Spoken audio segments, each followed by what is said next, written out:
Bienvenue à cette nouvelle rencontre de l'école des disciples, le rendez-vous qui a vocation à encourager, conseiller, motiver sur la marche avec Dieu, l'intimité avec Dieu en ces temps de forte agitation spirituelle. Notre mandat, notre passion, notre vocation, c'est d'encourager les uns et les autres à asseoir justement cette intimité avec Dieu qui est la base même de toute consécration véritable. Aujourd'hui, nous sommes là pour aborder une nouvelle leçon.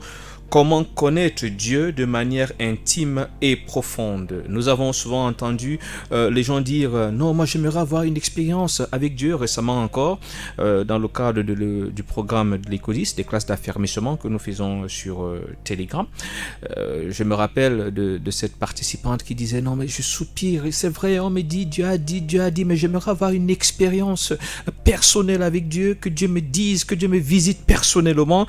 Voilà, donc aujourd'hui nous allons en parler et nous comptons sur la grâce de Dieu et puis la direction du Saint-Esprit pour aborder les éléments qui vont permettre aux uns aux autres justement de pouvoir désormais mettre cette question derrière eux parce qu'ils auront marqué des pas significatifs. Comment connaître Dieu de manière intime et profonde? Nous allons lire dans Jean chapitre 14 les versets 21 à 23. Jean chapitre 14 versets 21 à 23. Là je vais lire dans la version de Louis II. Voilà ce que nous dit la parole de Dieu.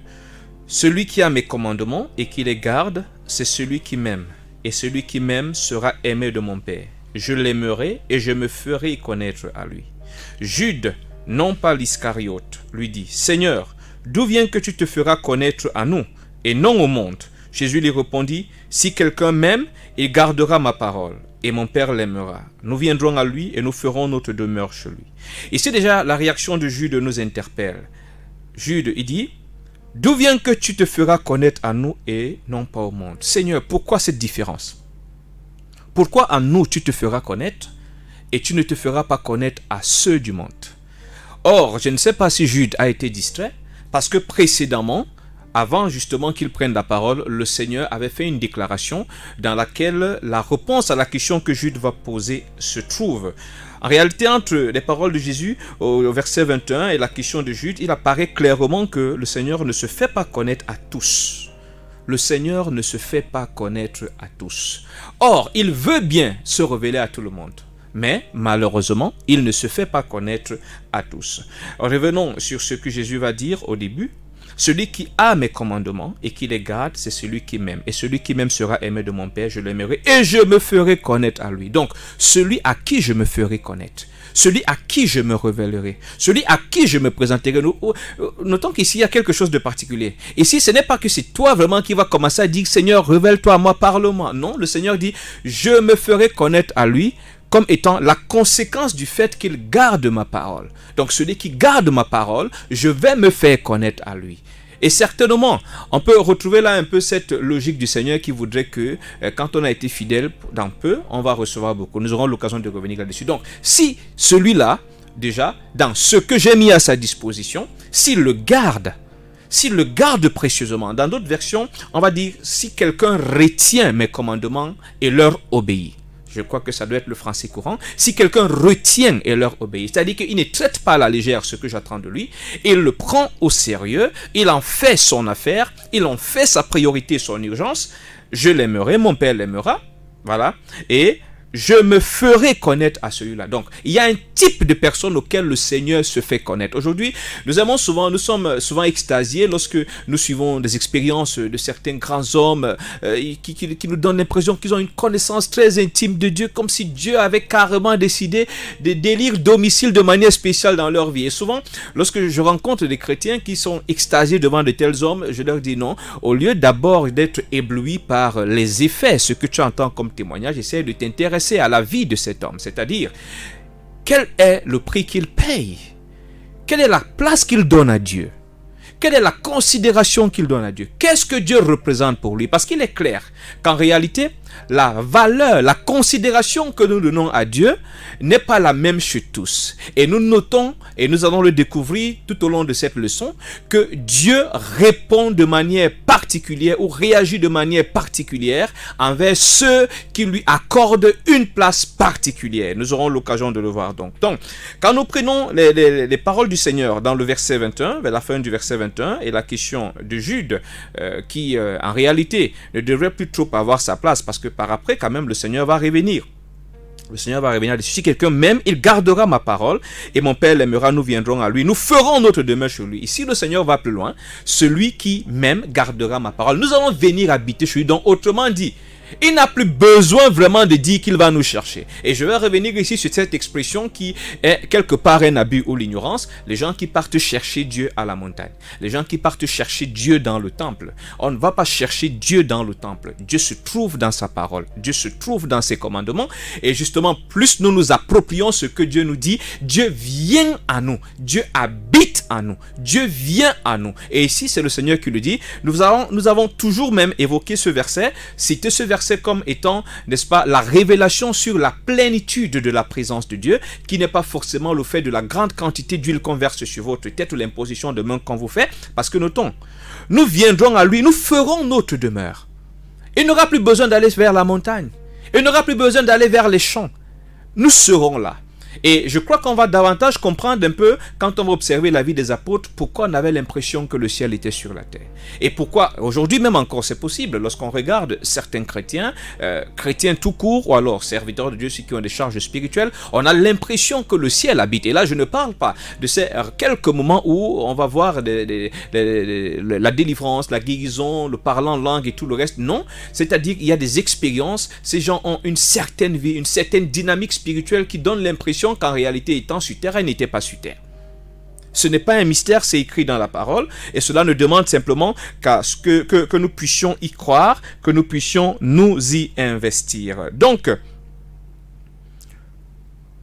le Seigneur ne va pas se révéler à tout le monde. Le Seigneur va se révéler à ceux justement qui gardent sa parole et qui font corps avec ce qu'il attend d'eux, essentiellement. Il ne s'agit pas ici, quand le Seigneur parle de me faire connaître, il ne s'agit pas ici d'avoir quelques révélations ponctuelles, c'est-à-dire des songes, des visions, ainsi de suite. Non, c'est pas de cela qu'il s'agit. Non, il s'agit de bien plus, c'est-à-dire d'avoir une connaissance profonde de Dieu, issue d'une intimité profonde avec lui. C'est-à-dire, on passe du stade un peu de cette relation mécanique, basée essentiellement sur de simples règles qu'il faudrait observer, qui sont à la portée de tout le monde, à quelque chose de plus profond. En réalité, on a ce problème aujourd'hui qui va grandissant. Tout le monde se définit de manière globale par rapport à ce qui est commun dans la parole de Dieu. Or, lorsque nous allons même dans la parole de Dieu, nous comprenons que nous avons à la base, n'est-ce pas, ces règles qui sont connues de tous, mais il y a des choses que le Seigneur attend de nous de manière particulière. Ce qui correspond un peu aussi à l'expérience de la parabole des talents, où tout le monde ne va pas recevoir la même chose. Et là, nous rentrons dans le domaine de l'intimité, qui construit justement notre spécificité, qui construit notre originalité, notre particularité. Ce qui fait que, par exemple, tous deux, nous allons à l'église, dans le même ministère, mais tous deux, nous ne manifestons pas le même fluide de la présence de Dieu. Dieu ne s'exprime pas de la même façon. Pourtant, nous allons tous deux ensemble. Nous suivons même tous deux le règlement du ministère, le règlement de la communauté. Nous respectons tout ce que la communauté dont nous sommes membres a défini comme règles et principes de vie. Mais on constate que, en réalité, la dynamique spirituelle, la productivité même spirituelle n'est pas la même. Ben oui, parce que justement, l'intimité, c'est qui commence à établir la différence. Et cette intimité, donc, nous donne accès à ce que Dieu a de plus particulier, à ce que Dieu a de plus profond. Et elle commence par notre attitude, ce que nous faisons de ce que Dieu nous confie. Donc, quand on parle de... Quand le Seigneur parle de me faire connaître à lui, c'est pas uniquement parce que vous avez reçu un songe, une vision. Nous avons vu, je crois qu'on aura l'occasion de le voir, lorsqu'Abimelech va recevoir un songe où Dieu lui parle d'Abraham, c'est pas forcément parce qu'une bonne histoire va se construire par la suite. Il y a des rois, des personnes qui ont reçu une visitation du Seigneur sans pour autant véritablement connaître le Seigneur par la suite. Donc, c'est pas parce que vous avez eu un songe, c'est pas parce que vous avez une vision, une prophétie, qu'on va dire qu'il y a une véritable connexion entre Dieu et vous. Dieu peut le faire à tout moment. À tout moment, pour tout le monde. En réalité, Dieu va visiter un rosicrucien, Dieu va visiter quelqu'un pour un but bien précis. C'est aussi ça la souveraineté de Dieu. Donc, il passe toutes les barrières, il atteint ses objectifs. Non, ici, on parle d'une connaissance profonde de Dieu. D'une connaissance profonde de Dieu, c'est qui bat au cœur de Dieu. Ça va aller jusqu'à connaître le temps de Dieu, connaître les saisons de Dieu, savoir que pour l'instant, voilà ce que Dieu attend de moi. On a beaucoup de croyants aujourd'hui qui vivent leur relation avec Dieu comme des aventuriers. C'est-à-dire, nous sommes, par exemple, en 2022. En 2022, il ne peut pas vous dire, voilà ce que le Seigneur attend de moi. Pourtant, il est chrétien depuis 10 ans. Il ne peut pas vous dire, voilà ce que le Seigneur attend de moi par rapport à mon foyer. Il est marié, on a béni, mais il ne peut pas vous dire de manière spécifique. Il va vous répéter tout le monde, femmes, soyez soumises, mari, aimez vos femmes. Oui, ça, on le sait, mais tous les couples ne se valent pas. Chaque couple a sa particularité, ses défis particuliers, ses missions particulières. Mais maintenant, de manière spécifique à son couple, il ne va rien vous dire. C'est pour ça que nous avons ce genre d'exercice à l'école des disciples où nous amenons les gens en leur posant des questions. Quel est le type d'homme que Dieu veut que tu sois, le type de femme que Dieu veut que tu sois, le type de chrétien que Dieu veut que tu sois. Et récemment, je crois que nous y sommes encore dans un autre groupe depuis le début de la semaine où nous parlons justement de connaître les règles. Quelles sont les règles que Dieu a établies dans tel domaine. Parce que en réalité, dans le cadre de notre intimité avec Dieu, c'est tout un laboratoire et c'est lui qui produit justement la qualité de vie que nous allons manifester par la suite. Malheureusement, beaucoup aujourd'hui en sont encore à être guidés en fonction des vents. Lundi, il a une définition de sa semaine, lundi matin à 8h et puis à 11h, ça va changer. Donc, ici, quand nous revenons dans notre sujet principal, ici le Seigneur se fait connaître, c'est-à-dire qu'il ne fait pas de mystère à une telle personne, à cette personne-là, à laquelle il a décidé de se faire connaître parce que cette personne retient et obéit à ses commandements, parce que cette personne a fait corps avec ce que le Seigneur veut.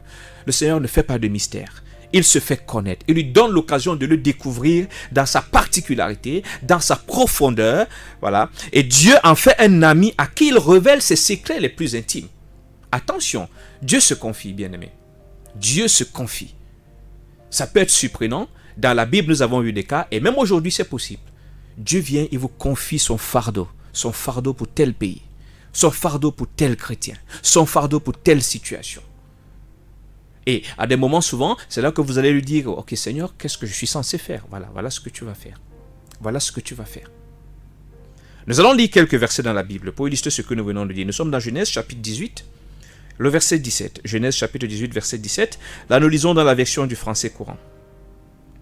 Le Seigneur se dit, je ne veux pas cacher à Abraham ce que je vais faire. Ici, nous sommes dans le cas où le Seigneur, justement, a résolu détruire Sodome et Gomorrhe. Ça, c'est quelque chose qu'il a fait dans son intimité. C'est une décision qu'il a prise dans sa souveraineté. Et qu'il était sur le point d'exécuter. Mais il est retenu par quelque chose. C'est que dans justement cette ville qu'il veut détruire, il y a Lot, le neveu d'Abraham. Abraham qui est son intime. Rappelons-le, Abraham, c'est cet homme qui, quand le Seigneur lui dit « Lève-toi », Abraham se lève. Abandonne tout, part, Abraham part. Il n'a plus de vie. Sa vie, c'est ce que Dieu veut. Sa vie, c'est la direction que Dieu veut. Il n'a plus de projet. Son projet, c'est ce que Dieu a dit. Son aspiration, c'est ce que Dieu veut. Son rêve, c'est ce que Dieu veut. Il rêve la volonté de Dieu. Il aspire à la volonté de Dieu. Il est défini par la volonté de Dieu. C'est donc cet homme-là qui a un neveu dans la ville que Dieu veut détruire. Ah, nous avons plusieurs membres de nos familles qui souffrent parce qu'en réalité, nous n'approfondissons pas notre relation avec Dieu. Je crois que plusieurs de ceux qui nous écoutent ont certainement fait cette expérience où Dieu vient vous parler de ce qui se passe dans la vie de votre cousin. Dieu vous avertit d'un danger qui guette votre oncle qui n'est même pas chrétien. Parce qu'en réalité, votre relation avec Dieu profite à votre famille, profite à votre environnement, même à vos relations professionnelles. C'est comme si en réalité le fait d'être pleinement en Christ et sincèrement dans une intimité avec lui, vous irradiez votre environnement. Vous transportez justement cette présence de Dieu qui lie et qui se connecte, qui opère dans toutes les sphères qui sont rattachées à vous. L'autre vit sa vie, s'était séparé depuis avec Abraham. Et Dieu est sur le point de frapper la ville dans laquelle Lot est. Mais Lot est le neveu d'Abraham. Abraham l'intime de Dieu. Et du coup, le Seigneur se dit, je ne veux pas cacher à Abraham, je serais mal à l'aise. Ça serait bizarre. J'aborde des choses avec lui. Nous avons une certaine intimité. C'est le gars à qui je dis ce que je veux faire. Je peux facilement lui confier mes choses et voilà. Subitement, je vais frapper Sodome et Gomorrhe, je vais détruire son neveu et ça va se passer comment? Non, je vais parler à Abraham. Dieu qui ne rend des comptes à personne. C'était Genèse 18, verset 17. Nous venons dans le psaume 25, verset 14. Là, nous allons lire dans la nouvelle version français courant. Psaume 25, 14. Voilà ce que nous dit la parole de Dieu. À ceux qui reconnaissent son autorité, le Seigneur confie ses projets, il leur fait connaître son alliance. À ceux qui reconnaissent son autorité, le Seigneur confie ses projets, il leur fait connaître son alliance. Ah, pas tout le monde. Pas tout le monde. À une catégorie. Et il précise cette catégorie. Je veux bien que nous parlions de la grâce de Dieu, mais nous constatons ici qu'il y a une catégorisation. Il y a un choix qu'il faut faire. Le choix de mener un certain type de vie. Et justement, ce choix a des conséquences. Bien sûr, comme tous les choix que nous pouvons avoir à faire. Dans la version de Louis II, le même verset. L'amitié de l'Éternel est pour ceux qui le craignent. L'amitié de Dieu. Tout le monde ne peut pas être ami de Dieu. Tout le monde ne peut pas. C'est ceux qui le craignent. Pour revenir ici dans la nouvelle version du français courant. Ceux qui reconnaissent son autorité. C'est-à-dire ceux qui l'admettent. Ceux qui acceptent. Ceux qui ne se dirigent plus selon eux. Ceux qui ne vivent plus pour eux. Ceux qui font tout par rapport au Seigneur, parce qu'ils reconnaissent que le Seigneur est l'autorité. C'est comme le Seigneur veut. C'est ce que le Seigneur dit. C'est ça qui compte, c'est ça qui reste, c'est ça qui demeure, c'est ça qui prime. À ceux-là, le Seigneur confie ses projets. Il leur fait connaître son alliance. Le même verset, je voudrais que nous lisions dans une autre version, après Louis II et la nouvelle version du français courant. Voilà. Je voudrais que nous essayions de lire un peu. Parce qu'il faudrait justement que cette réalité ne nous quitte pas. Dans la version parole de vie, on dit, le Seigneur confie ses secrets à ceux qui le respectent. Il leur fait connaître son alliance. Aujourd'hui, il y a des chrétiens qui ne sont pas capables de vous dire, ils vont vous dire, je prends des retraites 21 jours, 14 jours, mais quand vous lui dites, quelle est ton alliance avec Dieu, ils sont perdus. À la limite, ils vont vous réciter les versets bibliques qui sont à la portée de tout le monde, même de celui qui ne connaît pas Christ. Mais l'alliance est quelque chose de spécifique, de plus précis. C'est une espèce de contrat que Dieu établit, dans lequel il vient te dire, voilà mes dispositions te concernant, mon enfant. Je vois à ton cœur que tu es déterminé. Je vois que ta vie à toi, c'est me plaire. Je vois que tu es décidé, tu es résolu. J'ai vu ce que tu as fait. Je voudrais nous rappeler qu'il y a quelque chose de terrible dans l'histoire d'Abraham. Après tout ce qu'Abraham va faire, c'est le jour où Abraham est en train de sacrifier son fils que Dieu dit, je vois maintenant, comme si Dieu ne voyait pas avant. Je vois maintenant, donc je t'observe depuis. Je t'observe, quand je te dis de quitter la maison de ton père, tu pars, je t'observe. Fais ceci, je t'observe, je t'observe. Maintenant, ce que tu as longtemps attendu, ce que je t'ai promis, que tu as longtemps attendu, quand je te demande ça, même ça tu prends, tu me donnes. Non, maintenant je vois. Maintenant je vois. Quelle est la place que j'ai? Et là, nous allons passer aux choses sérieuses. La suite de l'histoire, vous la connaissez. Vous la connaissez. Donc, ce n'est pas à tout le monde que Dieu va donc révéler ses secrets. Reconnaître l'autorité du Seigneur, c'est faire corps avec ce qu'il dit. C'est perdre sa vie, renoncer justement à soi-même, c'est-à-dire à ce qui nous plaît, à ce que nous pensons. Et une telle attitude, Dieu la récompense, nous le disions tout à l'heure. Dieu aime ceux qui perdent leur vie pour lui. Et c'est peut-être pour ça, que le Seigneur dit dans Jean 10, verset 17, que si le Père m'aime, c'est parce que je donne ma vie, mais ensuite je la reprendrai. Si le Père m'aime. Ailleurs, on dit même que c'est parce que je donne ma vie que le Père m'aime. Ça dit que c'est un geste important. Et là, je pense que nous ne sommes pas... je crois que même nous faisons justement cela. C'est-à-dire que quand vous voyez quelqu'un qui se plie en quatre pour vous, quand vous toussez, la personne répond. Il vous devient très difficile d'être insensible au cri de la personne. Si vous observez par exemple, vous allez voir que les domestiques les plus dévoués chez les gens riches et puissants sont des gens qu'on ne touche pas.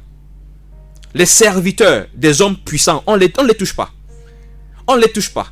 Pourquoi? Parce que leur dévouement est tel que leur maître, leur patron, savent que ils n'ont pas d'autre vie que du coup leur patron devienne un peu leur vie. C'est à peu près comme ça que ça se passe avec Dieu. C'est-à-dire que parce que nous n'avons plus de vie, notre seule vie c'est faire ce qu'il veut. Dieu devient notre vie.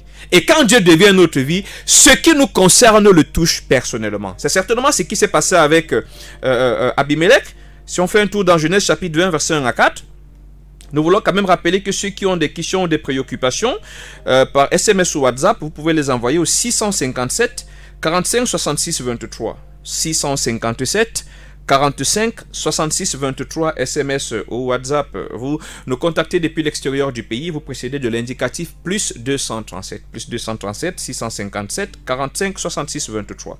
Alors, nous lisons Genèse chapitre 20 verset 1 à 4. Dans la version de Louis II. Abraham partit de là pour la contrée du Midi. Il s'établit après Kadès et Chour et fit un séjour à Guérar. Abraham disait de Sarah, sa femme, c'est ma sœur. Abimelech, roi de Guérar, fit enlever Sarah. Alors Dieu apparut en songe à Abimelech pendant la nuit et lui dit, voici, tu vas mourir à cause de la femme que tu as enlevée. Car elle a un mari. Et le problème, c'est que ce mari, c'est pas n'importe qui. Ce mari, c'est l'ami intime de Dieu. C'est l'homme qui n'a plus de vie. Il est devenu sans vie, sa vie est devenue sans sens et sans direction aux yeux des hommes, parce qu'il suit la direction et le sens de Dieu. Il suit un projet qui n'existe que dans l'esprit de Dieu et dans son esprit en lui, et que les hommes ne voient pas. Parce qu'il faut comprendre que la notion d'alliance, la notion d'intimité avec Dieu, la notion de marche avec Dieu, elle renvoie un peu à cela. C'est-à-dire que vous êtes dans une dynamique que vous seuls savez dans votre esprit, et Dieu, et les gens autour de vous ne comprennent pas. Parfois, ils vous jugent mal, et parfois, parce qu'ils ne comprennent pas, ils vont se permettre des jugements, des propositions, des suggestions, mais c'est vous qui savez ce qui se passe. Donc, le Seigneur va donc apparaître à Abimelech. Tu vas mourir à cause de la femme que tu as enlevée car elle a un mari. Abimelech, qui ne s'était pas approché d'elle, répondit, Seigneur, ferais-tu périr même une nation juste? Le gars commence à plaider son innocence. Non, c'est l'ami de Dieu. C'est la femme de l'ami de Dieu que tu es allé toucher. Donc, à un moment, comment vous voulez que quelqu'un... Ça dit que quelqu'un... Et on comprend pourquoi le Seigneur va répondre à Pierre qu'il n'y a personne qui, ayant, à cause du royaume, abandonné, perdu, père, mère, ne reçoivent déjà ici et plus tard la vie éternelle. Parce que Dieu tient compte. Dieu tient compte de ces sacrifices-là. Mais il faut justement que ce soit des sacrifices sincères, dénués de tout calcul. Parce que aussi, il y a cette race de croyants, que je rencontre, c'est-à-dire c'est des gens qui opèrent, manifestement on a l'impression qu'ils se dédient à Dieu, mais dans le fond, ils le font avec des calculs. C'est pour ça qu'après 2 ans, par exemple de charité, vous dites j'ai été charitable, je n'ai pas vu ce que ça donnait. Alors on ne dupe pas Dieu. Rappelons, Dieu a observé Abraham. C'est le jour où Abraham est en train de tuer son fils. Donc il faut être persévérant. C'est le jour où Abraham est sur le point de tuer son fils que Dieu dit maintenant je vois. Alors, toi, tu te lèves, tu crois que tu vas duper Dieu, tu dis non, aujourd'hui, tous les jours, mon objectif, chaque jour, j'appelle un frère, je lui rends visite, s'il y a un problème, je vais essayer de lui venir en aide, je l'assiste, ainsi de suite. Voilà, tout le monde voit, tout le monde applaudit, Dieu observe. Alors, après 2 ans, entre-temps, on va te dire, écoute, tu te déploies pour les gens qui ne s'intéressent pas à toi, quand tu as tes problèmes, ils ne viennent pas, ainsi de suite. Ton zèle commence à s'estomper, après 1 an, quelques mois, et puis après 2 ans, voilà, tu dis non, écoutez, j'ai l'impression que j'ai été un peu dupe quelque part, chacun sa vie, Dieu c'est pour nous tous, voilà. Et j'ai attendu 2 ans, je n'ai rien vu, j'arrête. Non, en réalité, c'est pas comme ça que ça se passe. Il s'agit d'une vie. D'une vie. En dehors de ceux qui se suicident, je ne pense pas que vous rejetez votre vie parce qu'à un moment, elle a pris un certain tournant. Non, c'est une vie. Ça veut dire que si je choisis vivre dans la charité, c'est une vie que j'ai choisie parce que j'ai compris que c'est à mon égard la volonté de Dieu. Et cette volonté n'a pas de temps, elle n'a pas de période, de date de péremption. Ça veut dire que c'est mon désormais comme ça. Ça veut dire désormais, c'est ma vie. Désormais, ce n'est pas pour un temps. À moins que Dieu vous ait dit pendant les 5 prochaines années. Si Dieu n'a pas délimité dans le temps, c'est quelque chose qui doit justement être perpétuel. Aussi longtemps que vous vivrez, vous devez être là-dedans. Aussi longtemps que vous vivrez. La révélation de Dieu, elle tient donc compte déjà de l'exploitation que nous faisons des premiers éléments que nous avons eus à notre disposition. Parce que, rappelons-le, dans le principe de Dieu, il faut d'abord être fidèle dans les petites choses avant d'avoir des grandes. Il faut d'abord commencer par des petites choses. Dieu commence petit. D'abord, c'est par un verset. Ou peut-être c'est même le jour où tu as reçu ton appel à la repentance. Tu as répondu à cet appel. Et puis un autre jour, Dieu se révèle à toi à travers un verset. L'attachement que tu apportes. Dieu veut voir comment tu retiens son commandement et comment tu lui obéis. Ce simple verset devient un principe. Ce principe devient immuable, tu ne le bouges pas. Parce que tu sais que c'est ce que ton Père veut. Et justement, ce principe est une marche de l'escalier qui va te conduire vers les hauteurs en termes de bénédiction et tout ce que nous pouvons imaginer que Dieu a prévu pour toi. Ensuite, tu continues. Un autre jour, quand Dieu se rend compte que ces versets qu'il dépose dans ton esprit, ainsi de suite, tu prends ça au sérieux, ça sera un songe. Dans un songe, parfois, il te montre une chose, quand tu ne comprends pas, il te renvoie dans la parole. Et il voit comment, à chaque fois qu'il s'adresse à toi, c'est avec beaucoup de joie, c'est avec beaucoup d'empressement que tu t'alignes. Dieu dit, voilà quelqu'un à qui je peux confier des choses. Voilà quelqu'un à qui je peux confier mes choses, Il ne va pas les abandonner pour son confort. Quand je vais venir lui dire, il est important que tu jeûnes aujourd'hui, il ne va pas me dire que non, ben voilà, on vient de faire un bon plat à la maison, est-ce qu'on peut repousser le jeûne demain? Quand je vais mettre dans son cœur qu'il faut qu'il enlève 20 000, 200 000 et qu'il donne à la personne qu'il est là, il ne va pas dire que non, j'avais prévu finir d'abord mon chantier. Quand je vois cette personne manifester autant d'empressement à faire ce que je veux, au détriment de ce qui lui plaît, je peux lui confier de grandes choses. Alors je pense que, comme on a fini avec les petits dossiers sur sa vie, il faut que je lui parle de son oncle maternel. Pourquoi son oncle maternel est malade depuis? Et quelle est la solution? Il faut que je lui parle de son voisin d'en face là. Parce qu'il y a des choses qu'il ne voit pas. Et que je lui montre comment est-ce qu'il va gérer cette affaire. Il faut que je lui parle de l'assemblée dont il est membre. Qu'il aille voir mon serviteur. Mon serviteur était très occupé ces derniers temps. Je l'ai mis au repos. Je vais donc parler. Je vais parler à mon ami intime de cette communauté. Et il ira voir mon serviteur de ma part. Voilà comment les choses se passent. C'est pas si compliqué, bien aimé. Donc, nous allons marquer notre légère pause habituelle. C'est le temps pour vous de faire la synthèse. Voilà, des notes que vous avez. On nous signale que nous n'avons malheureusement pas le temps de marquer ce temps-là. Nous voulons rappeler que l'école des disciples continue au-delà justement de ces rencontres sur WhatsApp et sur Telegram. Tout ce que vous avez à faire, vous nous contactez par SMS, WhatsApp ou Telegram au 694 89 60 31, 694 89 60 31 ou le 657 45 66 23, 657 45 66 23. Donc ici s'achève la rencontre de ce jour.